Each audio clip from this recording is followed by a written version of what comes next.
প্রায় আমাদেরকে আধা ঘন্টা খানিকের মতন গুলি করতে আছে।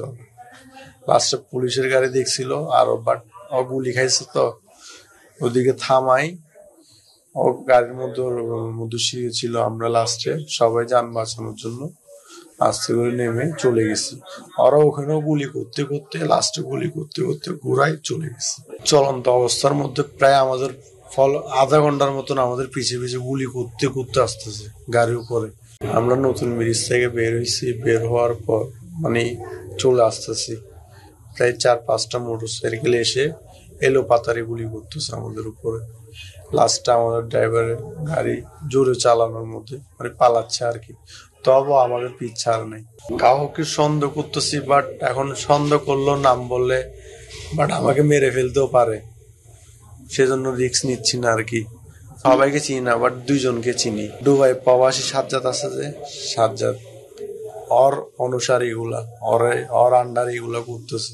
আমরা আমাদের বালুর পজিটিভ ছিলাম, ওখান থেকে বের হয়েছি। বের হওয়ার পর ওরা 4-5টা মোটরসাইকেল আমাদের ফলো করতে করতে গুলি করতে করতে আমাদেরকে, আমরা পালাচ্ছি, ওরা আমাদের পিছিয়ে পিছিয়ে আসতেছে।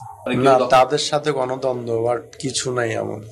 দুবাই প্রবাসী সাজ্জাদ বলে, এড মার্ডার সাজ্জাদ, ওর অনুসারী এগুলো সব।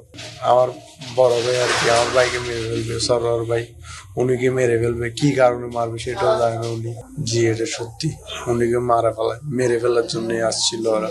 আমরা বের হয়েছি, বের হওয়ার দুইটার ভিতরে দুইটা আড়াইটার মধ্যে আমাদেরকে দূরাচ্ছে ওরা, গুলি করতেছে লোকাতে। হ্যাঁ, মানে নতুন ব্রিজ থেকে শুরু করে আমাদেরকে গিয়া বাকলিয়া থানার ওদিকে পর্যন্ত নিয়ে গেছে। প্রায় 10 জনের মতো, একটা গাড়ির মধ্যে 2জন করেছিল ওরা। আমাদের 2জন মারা গেছে, বাট 2জন আহত আছি, আমি আছি।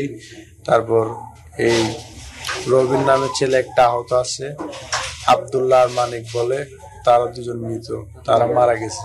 সহকর্মী এমনি ভাই চিনি, এরকম সম্পর্ক আছে। আলহামদুলিল্লাহ সরোয়ার ভাই ভালো আছে, বাট সরোয়ার ভাই কিছু হয় না, কোনো ক্ষতি হয় না আল্লাহর মধ্যে। আল্লাহ উনিকে তাকে সেভ রাখছে।